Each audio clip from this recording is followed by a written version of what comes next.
Assalamualaikum warahmatullahi wabarakatuh. Bismillahirrahmanirrahim. Alhamdulillahirabbil alamin. Wassalatu wassalamu ala asrofil anbiya'i wal mursalin sayyidina wa maulana Muhammadin wa ala alihi wa ashabi ajma'in, amma ba'd. Anak-anakku kelas 5 yang Pak Guru cintai, Pak Guru banggakan. Pada hari ini kita akan belajar pendidikan agama Islam dan budi pekerti. Bab yang kita pelajari hari ini adalah tentang iman kepada kitab Allah. Namun sebelumnya, supaya ilmu yang kita pelajari hari ini bermanfaat, mari kita mulai dengan bacaan basmalah. Berdoa mulai. Bismillahirrahmanirrahim. Baik anak-anakku, silahkan yang memegang buku dibuka. Buku paketnya bab iman kepada kitab-kitab Allah. Dulu di kelas 1, kelas 2, kelas 3 juga sudah kita pelajari tentang rukun iman. Iman yang pertama, iman kepada Allah. Rukun iman yang kedua, iman kepada malaikat. Rukun iman yang ketiga adalah iman kepada kitab-kitab Allah. Rukun iman yang keempat, iman kepada Nabi dan Rasul. Rukun iman yang kelima adalah iman kepada hari kiamat.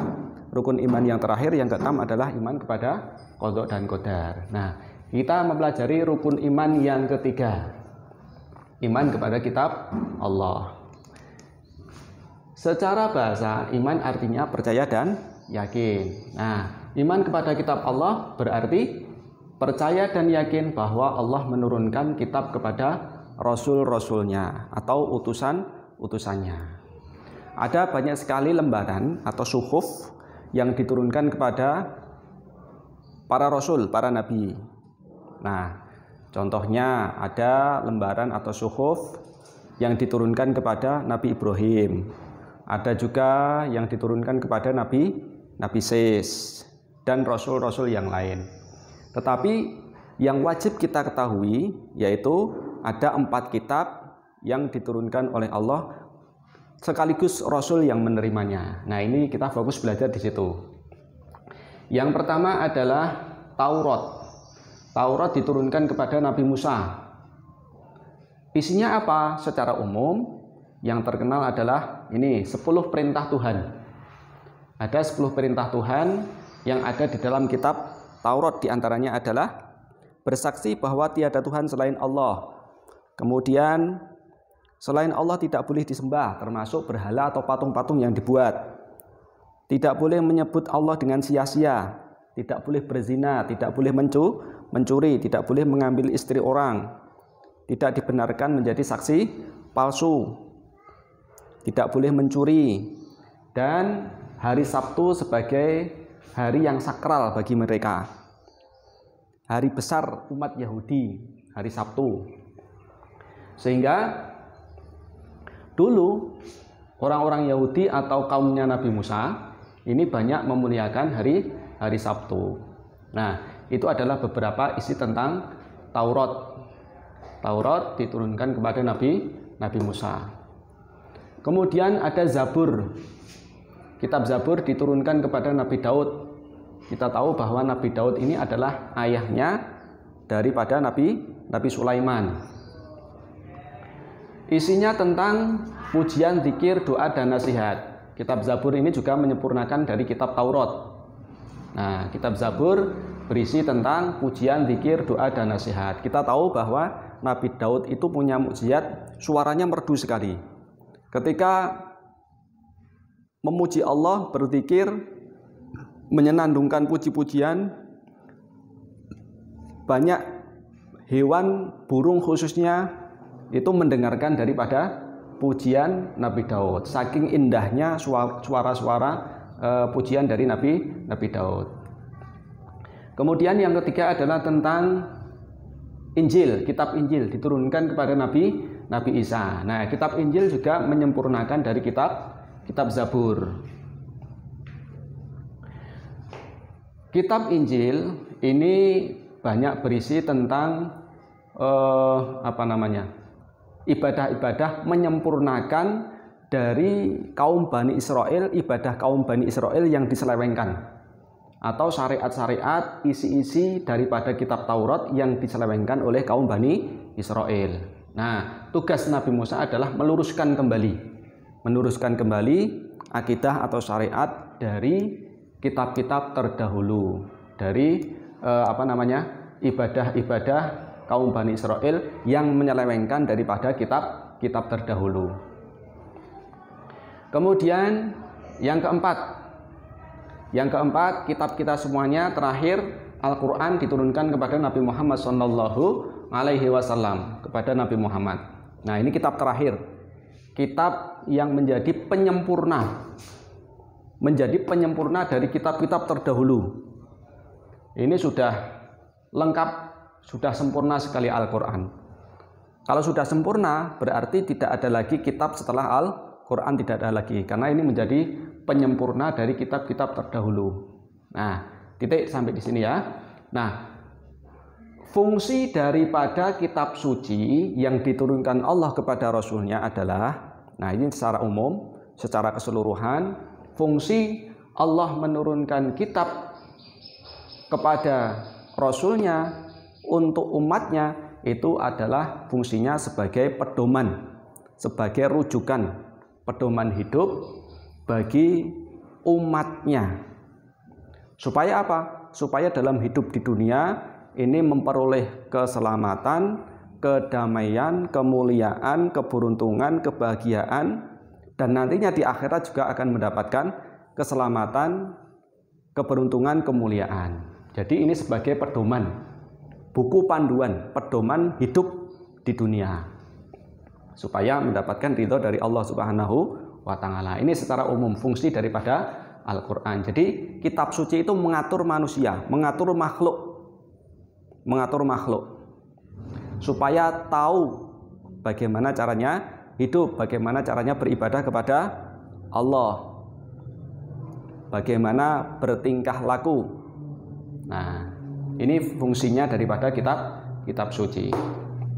Nah, kemudian ini fokus ke Al-Quran ya. Al-Quran pertama kali diturunkan itu ketika Nabi Muhammad SAW sedang melakukan tahanus atau sedang melakukan kholwat, menyendiri di Gua Hira. Sekitar umur 40 tahun beliau ketika di Gua Hira itu ditatangi sosok makhluk, yaitu malaikat Jibril, atau dengan istilah lain Namus Akbar. Itu diperintah oleh Allah untuk menurunkan wahyu. Yang pertama kali diturunkan adalah surat Al-Alaq ayat 1 sampai 5. Tentu adik-adik hafal ya. Bismillahirrahmanirrahim. Iqra bismi rabbikal ladzi khalaq. Khalaqal insana min 'alaq. Iqra wa rabbukal akram. Alladzi 'allama bil qalam. 'allamal insana ma lam ya'lam. Nah, itulah ayat atau surat pertama yang diturunkan oleh Allah.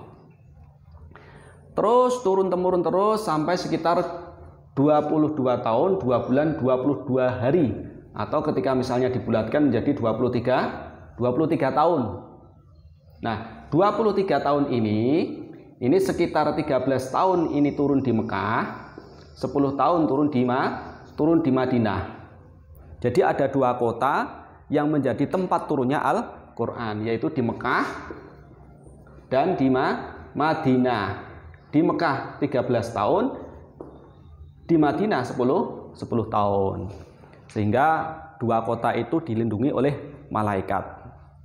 Ini istimewanya kota Mekah dan Madinah. Sehingga ketika akhir zaman sudah mendekati kiamat, Dajjal sudah bebas, membuat fitnah di mana-mana, ini Dajjal tidak bisa masuk di 2 kota itu, Mekah dan Madinah, karena dijaga oleh malaikat. Saking mulianya dua kota ini.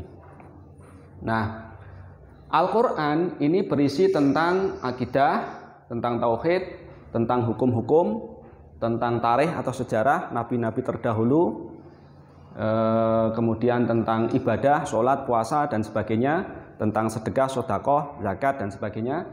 Kemudian muamalah, hubungan antar sesama, kemudian tentang akhlak, sopan santun, tata krama, adab, dan sebagainya.